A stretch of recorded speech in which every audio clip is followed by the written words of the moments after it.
فرمایا دو چیزیں مسلمانوں تمہارے اندر چھوڑ کر جا رہا ہوں، جب تک ان دو چیزوں کو مضبوطی سے تھامے رکھو گے لن تضلوا، کبھی بھی تم لوگ گمراہ نہیں ہوگے۔ فرمایا ایک وہ کتاب اللہ ہے، یعنی اللہ کی کتاب ہے، اور دوسرا میری سنت ہے۔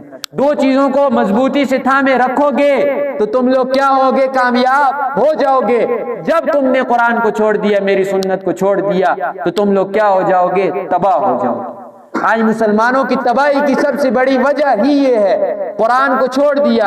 کافروں تو کافر، مسلمانوں نے قرآن کو چھوڑا ہوا ہے۔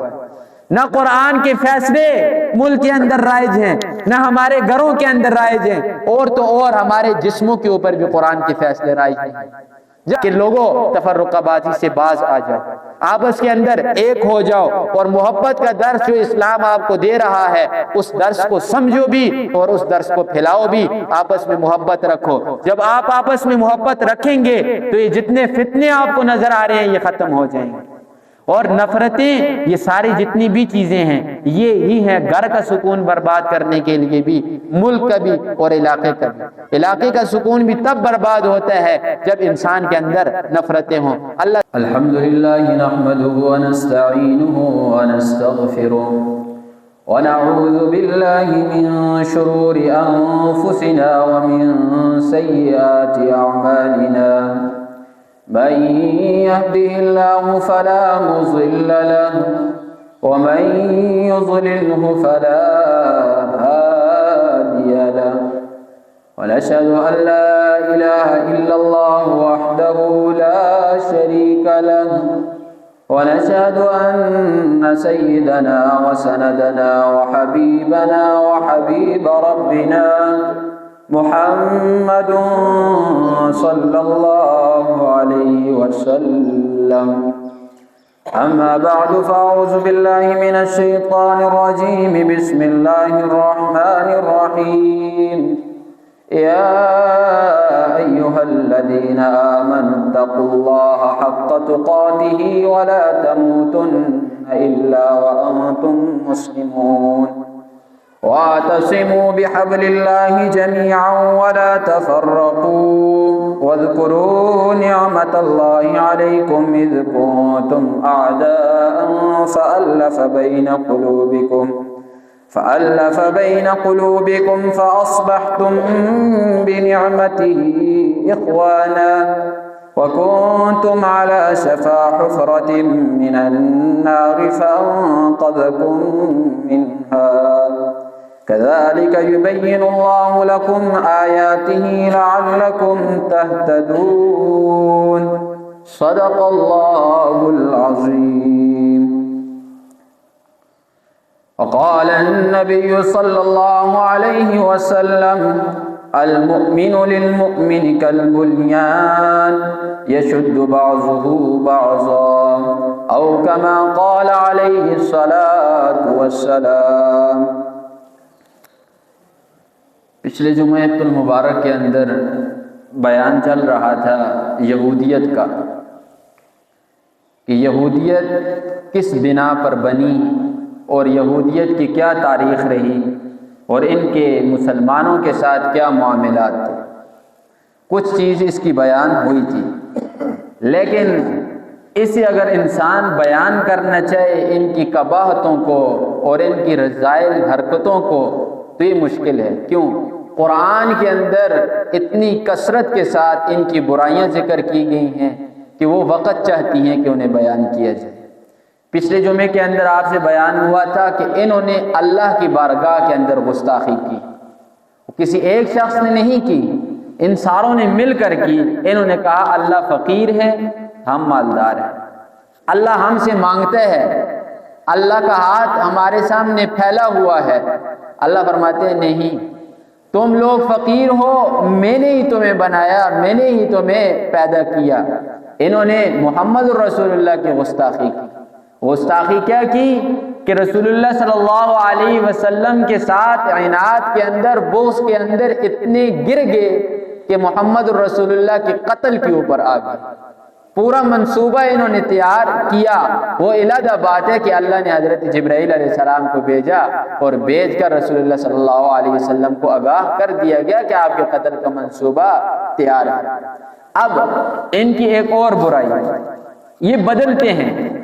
یہودی بات بات پر بدلتے ہیں. بدلنا ان کی بہت بڑی صفت، جس کو قرآن نے بھی بیان کیا، حدیث نے بھی بیان کیا.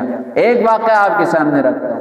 عبداللہ ابن سلام رضی اللہ تعالیٰ عنہ یہودی تھے پہلے، اور یہودیوں کے اندر بھی معمولی نہیں، یہودیوں کے عالم تھے، بہت بڑے عالم شمار ہوا کرتے تھے. جب خبر پہنچی کہ محمد الرسول اللہ صلی اللہ علیہ وسلم دنیا کے اندر تشریف نہ مدینہ کے اندر آ گئے ہیں، تو یہ کچھ اپنے کھیتوں وغیرہ کے اندر کام کر رہے تھے. تو یہ دوڑے اپنی پھوپھی کی طرف، ان کے ساتھ کچھ بات چیت کی اور سیدھے آئے محمد رسول اللہ کے پاس. آ کر کچھ نہ کچھ سوالات کیے. کہا کہ اگر اسے پتہ ہوا حقیقی نبی ہوا تو ان سوالوں کے جواب دے گا. سوالات کیے، رسول اللہ صلی اللہ علیہ وسلم نے جوابات دے دیے. عبداللہ ابن سلام رضی اللہ تعالیٰ عنہ مطمئن ہو گئے کہ یہ وہ پیغمبر ہیں، اللہ کے رسول ہیں جن کا تذکرہ تورات کے اندر ہم پڑھ چکے ہیں. جب دل مطمئن ہوا تو رسول اللہ صلی اللہ علیہ وسلم سے کہنے لگے، اے اللہ کے رسول، آپ میرے اسلام کو ظاہر نہ کریں، آپ میرے اسلام کا بول بالا فی الحال نہ کریں. یہودی آئیں گے آپ کے پاس، آنے کے بعد آپ میرے بارے میں ان سے پوچھنا کہ عبداللہ ابن سلام کیسا شخص ہے تمہارے درمیان، اس کے بعد میرے اسلام کی اطلاع انہیں دے دینا. یہودی آئے، ایک ٹولہ آیا رسول اللہ صلی اللہ علیہ وسلم کے پاس. فرمایا، آپ لوگ عبداللہ ابن سلام کو آپس میں کیسے سمجھتے ہو، یعنی کس قسم کا شخص ہے؟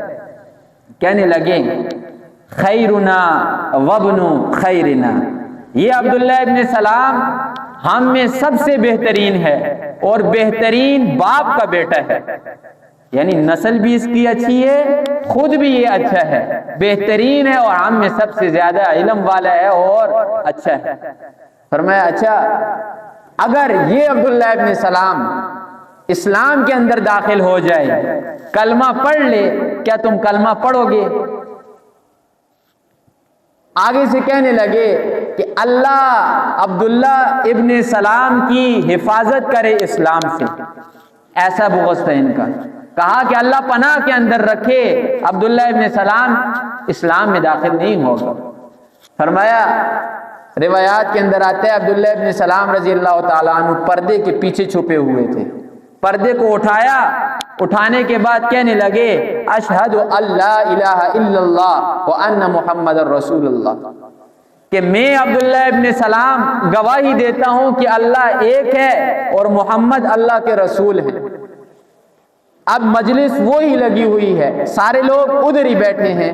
جن لوگوں کی زبانوں سے پہلے جاری ہوا تھا نا، خیرنا وابن خیرنا، ہم میں بہترین، ہم میں سب سے اچھا، وہی لوگ ادھر ہی بیٹھے ہوئے کہتے ہیں شرنا وابن شرنا، کہ ہم میں سب سے برا عبداللہ ابن سلام ہے اور یہ سب سے برے شخص کا بیٹا ہے.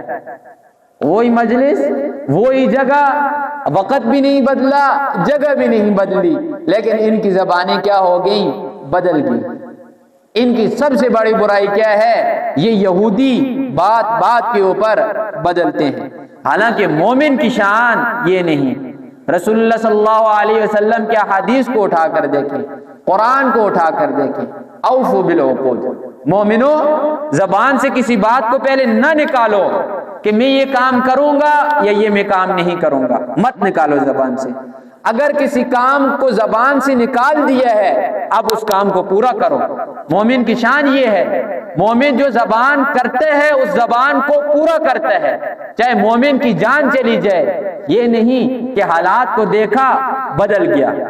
بدلنا یہودیوں کا طریقہ ہے، مومنوں کا طریقہ نہیں. یہودی کیوں بدلتے ہیں؟ یہودیوں کے مذہب کے اندر یہ جو بگاڑا ہوا ان کا مذہب ہے، اس مذہب کے اندر یہ بات موجود ہے کہ آپ جہاں پھنس رہے ہوں وہاں آپ جھوٹ بولو، لوگوں کو قتل کرو، لوگوں کو مارو، یہ آپ کو ثواب ہوگا. یہ یہودیوں کا مذہب ہے. اور یہاں تک ان کا مذہب اتنا گرا ہوا ہے جو انہوں نے خود گڑا ہوا ہے کہ اگر کوئی بچہ ہے، بوڑھا ہے، عورت ہے، کوئی بھی ہے، قتل کرو اپنے مفاد کے لیے۔ جہاں آپ کا مفاد ہو وہاں پر آپ جیسا کر سکتے ہو آپ کرو۔ ان کے مذہب کی کتابوں کے اندر یہ باتیں لکھی ہوئی ہیں۔ تو بدلنا مسلمان کی شان نہیں۔ رسول اللہ صلی اللہ علیہ وسلم نے بدلنے کی مثال کس کی دی ہے؟ منافق کی دی۔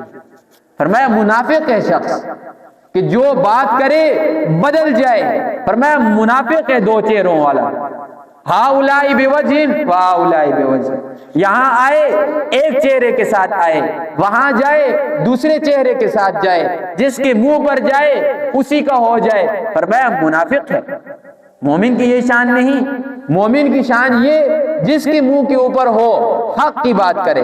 مومن کی شان یہ جو بات زبان سے نکالے اسی بات کو پورا کرے۔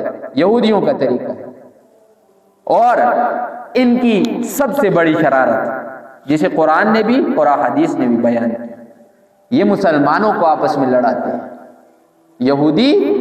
یہودیوں کا مشن سب سے بڑا یہ ہے کہ مسلمان آپس کے اندر لڑیں۔ مدینہ کے اندر دو قبیلے رہتے تھے مشرکوں کے، تین یہودیوں کے، تین قبیلوں کا تذکرہ پچھلے جمعے میں گزر چکا۔ اب دو مشرکوں کے جو قبیلے رہتے تھے، اوس اور خزرج، یہ دو قبیلے تھے، ان کے درمیان لڑائیاں چلتی تھی اور ایک ایک لڑائی وہ صدیوں تک چلتی تھی۔ باپ نے قتل کیا، آگے بیٹے، پھر پوتے، پھر پڑپوتے، آگے چلتے وہ بدلہ لیا کرتے تھے۔ ان کی اتنی لمبی لڑائیاں ہوتی تھی۔ لیکن جب رسول اللہ صلی اللہ علیہ وسلم آئے تو یہ دونوں قبیلے اسلام کے اندر دڑا دڑ داخل ہونا شروع ہو گئے، کلمہ پڑھنا انہوں نے شروع کر دیا۔ جب یہ لوگ مومن ہوئے تو یہودیوں نے دیکھا کہ یہ وہ لوگ ہیں جو پہلے ایک دوسرے کو دیکھ کر فوراً قتل کر دیا کرتے تھے، آج یہ لوگ آپس میں بیٹھ کر محبت بھری باتیں کر رہے ہیں۔ کیوں؟ اسلام ہمیں جو درس دیتا ہے وہ محبت کا دیتا ہے کہ مومن آپس کے اندر کیا رہیں؟ محبت کے ساتھ رہیں۔ اسلام کا جو درس ہے وہ محبت کا ہے۔ یہ ایک علیحدہ بات ہے کہ آج لوگوں کے اندر نفرت کا درس چلتا ہے، لوگ ایک دوسرے کو جو درس دیتے ہیں وہ نفرت کا دیتے ہیں، وہ علیحدہ چیز ہے۔ لیکن جو اسلام نے لوگوں کو درس دیا ہے وہ محبت کا درس دیا ہے۔ تو انہوں نے کیا کیا؟ جب دیکھا یہودیوں نے مسلمانوں کو تو یہ لوگ بہت زیادہ غمزدہ ہوئے کہ مسلمانوں کے اندر، اوس اور خزرج کے اندر دشمنیاں تھی، آج یہ لوگ آپس میں محبت کر رہے ہیں، برداشت نہ ہو گئے۔ منصوبہ بنایا، ایک شاعر کو بلایا جو شعر وغیرہ کہتے ہیں، کہنے لگے کہ جا کر ان کی مجلس کے اندر جا کر انہیں اشعار سناؤ۔ اور اشعار کے اندر کیا کہنا ہے؟ ان لوگوں کے جو باپ دادا لڑائیاں کیا کرتے تھے نا، ان کو جا کر باپ دادا کی لڑائیاں سنا کہ اوس نے خزرج کو مارا، خزرج نے اوس کو مارا۔ یہ جب کہانیاں سناؤ گے تو ان کے خون کھولیں گے، اور یہ آج ہمارے بھی کھولتے ہیں۔ آج اگر کسی کے سامنے اس کے دادا کی یا پردادا کی یا باپ کی برائی کرو نا، آگے پوتے کو بھی بری لگتی ہے۔ پوتا کہتے ہیں کہ میرے باپ کی، میرے دادا کی اس نے برائی کی۔ جب انہیں وہ بات بری لگی آپس میں اٹھ کر جھگڑ گئے۔ اب قرآن اس چیز کو بیان کرتا ہے کہ مومنو تم کیوں جھگڑتے ہو آپس کے اندر؟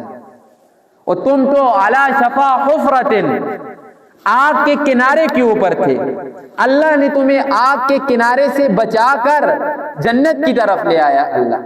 اب کافر یا مشرک کوئی بھی ہے نا، وہ آگ کے کنارے کے اوپر ہے۔ اگر کلمہ پڑھنے کے بغیر آنکھیں بند ہو گئی تو کدھر جائے گا؟ جہنم کے اندر جائے گا نا۔ کیوں؟ جہنم سے بچانے والی جو چیز ہے وہ کلمہ ہے۔ اگر اس نے کلمہ نہیں پڑھا، آنکھیں بند ہوں گی تو کدھر جائے گا؟ جہنم میں۔ اس چیز کو اللہ نے بیان کیا کہ تم لوگ جہنم کے ایک گڑھے کے اوپر کھڑے تھے، ہم نے تمہیں ادھر سے بچا کر جنت کی طرف لے آئے۔ یہ تمہارے اوپر اللہ کا احسان ہے، اس احسان کو یاد کرو اور آپس میں مت لڑو۔ لیکن یہودیوں نے کدھر تک سازش کی مسلمانوں کو لڑانے کے لیے کہ ایک شاعر کو پیسے دے کر بلا کر مسلمانوں کو آپس میں لڑایا۔ آج یہی چیز ہے۔ آج مسلمانوں کی یہ جو حالت ہے، کئی تقسیمیں مسلمانوں کی ہو چکی ہیں۔ سب سے پہلی تقسیم مسلمانوں کی ملکی تقسیم۔ کوئی اپنے ملک کے اندر بات ہوگی بولیں گے، اٹھیں گے، غیرت کا مسئلہ ہوگا اٹھیں گے، لیکن ساتھ پڑوس ملک کے اندر کوئی مر رہا ہے، کوئی کٹ رہا ہے، وہ تو ہمارا ملک نہیں نا۔ تقسیم ہوگی کہ نہیں ہوئے؟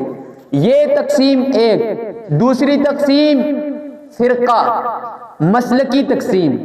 ہمارے فرقے کے اندر کوئی مسئلہ ہوگا ہم کریں گے، دوسرے فرقے کے اندر اگر آگ لگتی ہے، مرتے ہیں، کٹتے ہیں، جو کچھ ہوتا ہے ہوئے، ہمارا مسلک تو یا ہمارا فرقہ تو نہیں۔ مسلمان ہونا تو دور کی چیز، آج جتنی تبلیغ ہو رہی ہے، یہ جتنی لوگ کوشش کر رہے ہیں، سارا کچھ کر رہے ہیں، وہ اپنی اپنی جماعتوں کے لیے، اپنے اپنے فرقوں کے لیے کر رہے ہیں۔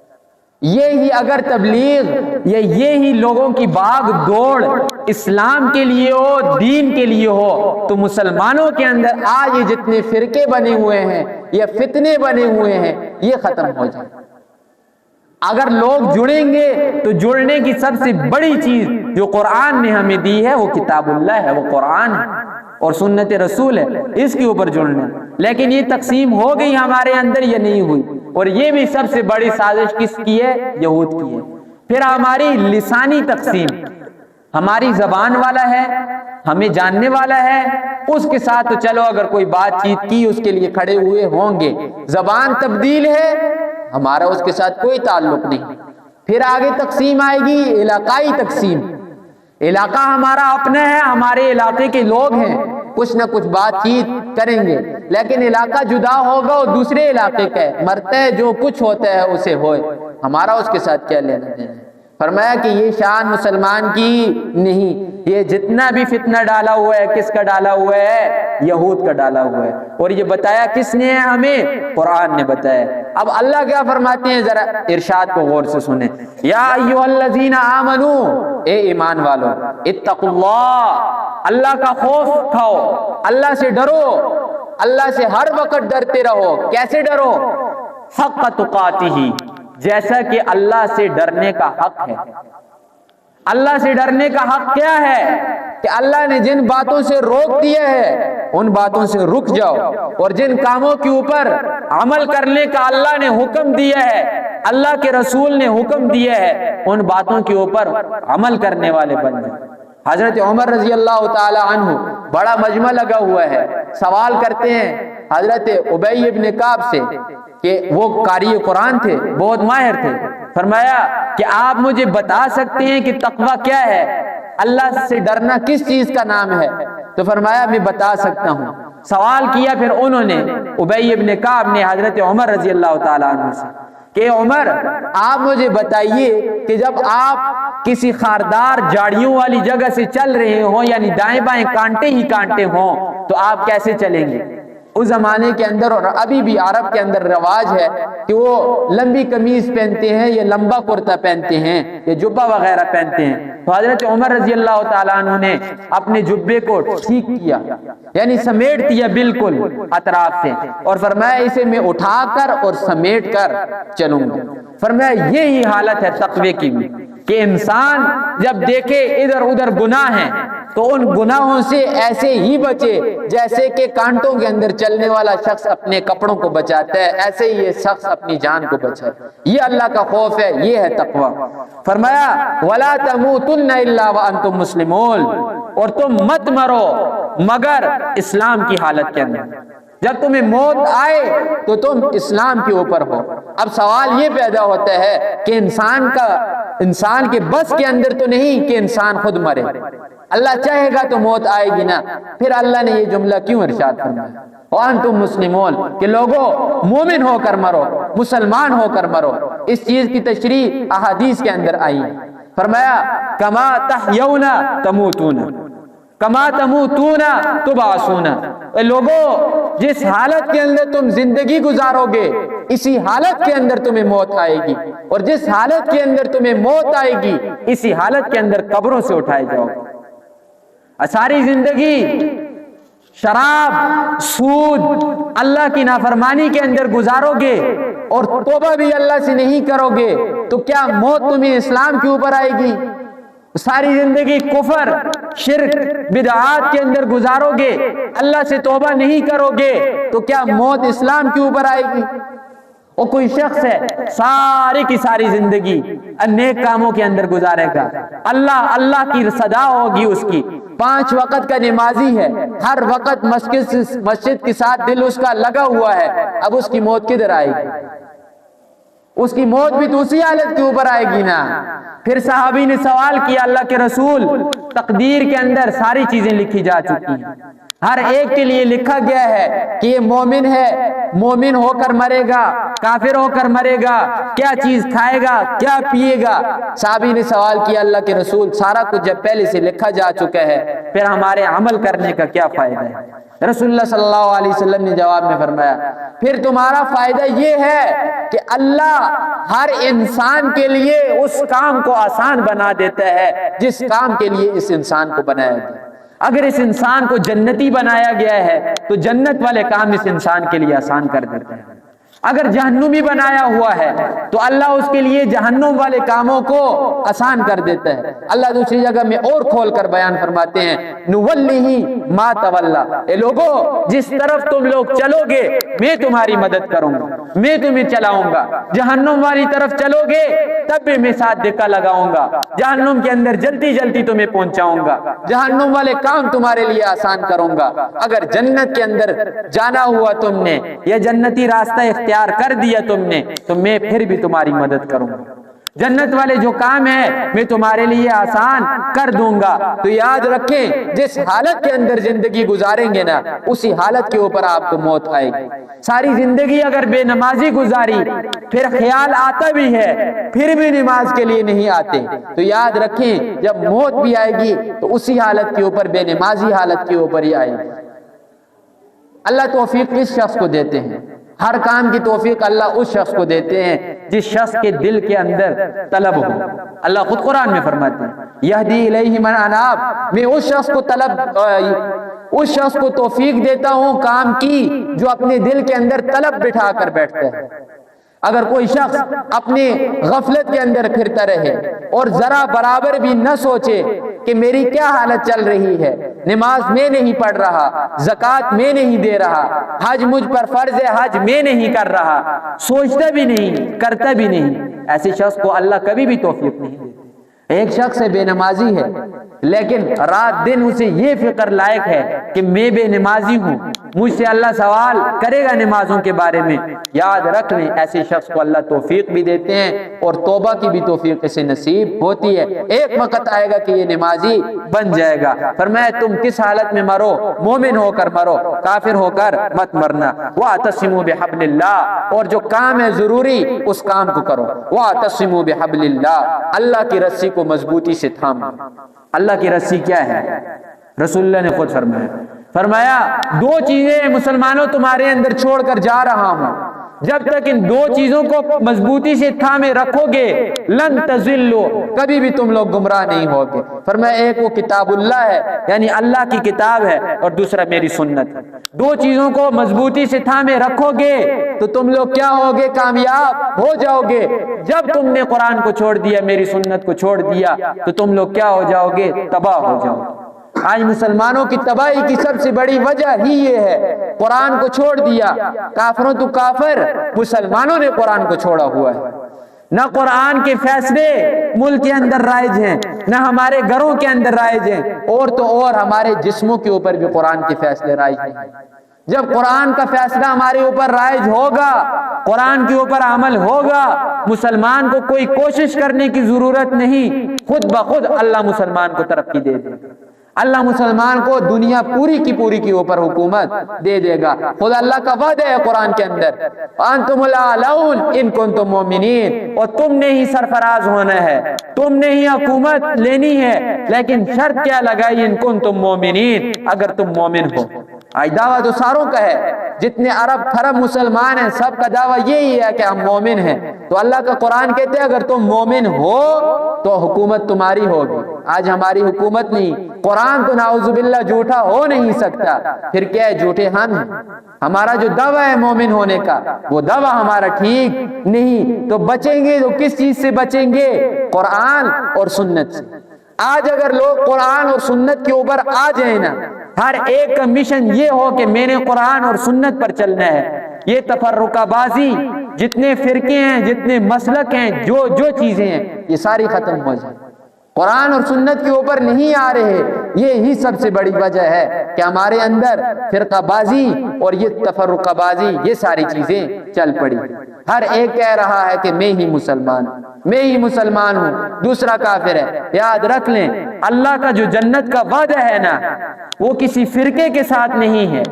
اللہ کا جو وعدہ ہے وہ اس شخص کے ساتھ ہے جو رسول اللہ صلی اللہ علیہ وسلم کی تعلیمات کے اوپر عمل کرے اور قرآن کے اوپر عمل کرے۔ جو شخص قرآن کو ماننے والا ہوگا، قرآن پر عمل کرنے والا ہوگا اور رسول اللہ کی سنت کی اہمیت ہوگی اس کے پاس، وہ شخص جنتی ہے۔ جس نے قرآن کو چھوڑ دیا، سنت کو چھوڑ دیا، اگر ایک فرقہ نہیں 1000 فرقے کے ساتھ بھی تعلق رکھنے والا ہے، وہ کبھی بھی جنتی نہیں ہو سکتا۔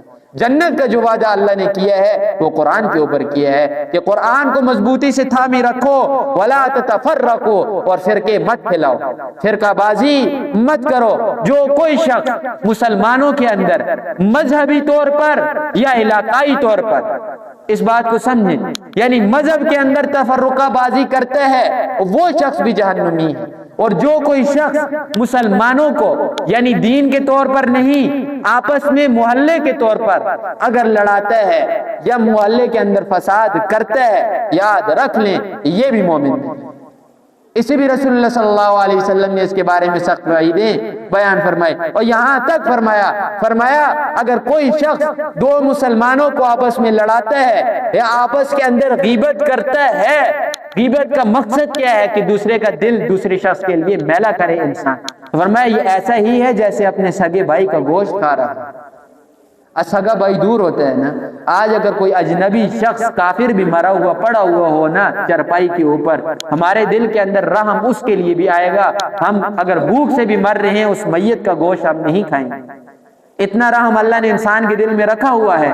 لیکن وہی سگا بھائی ہو اور میت اس کی آپ کے سامنے پڑی ہوئی ہو، آپ اس کا گوشت کھائیں گے؟ کسی صورت میں نہیں کھائیں گے۔ اور جتنا اس کا گوشت کھانے کے اندر آپ کو عذاب ہوگا، اتنا ہی عذاب آپ کو ہوگا کہ آپ کسی بھائی کی، چاہے وہ آپ کا سگا بھائی ہو یا کوئی آپ کا اجنبی ہو، جان پہچان والا نہ ہو، اگر آپ اس کی غیبت کرتے ہیں تو یہی گناہ آپ کو اس کی وجہ سے بھی ہوگا۔ تو فرمایا کہ لوگوں تفرقہ بازی سے باز آ جاؤ، آپس کے اندر ایک ہو جاؤ، اور محبت کا درس جو اسلام آپ کو دے رہا ہے اس درس کو سمجھو بھی اور اس درس کو پھیلاؤ بھی، آپس میں محبت رکھو۔ جب آپ آپس میں محبت رکھیں گے تو یہ جتنے فتنے آپ کو نظر آ رہے ہیں یہ ختم ہو جائیں گے، اور نفرتیں، یہ ساری جتنی بھی چیزیں ہیں یہ ہی ہیں گھر کا سکون برباد کرنے کے لیے بھی، ملک کا بھی اور علاقے کا بھی۔ علاقے کا سکون بھی تب برباد ہوتا ہے جب انسان کے اندر نفرتیں ہوں۔ اللہ سے دعا ہے کہ اللہ رب العزت عمل کی توفیق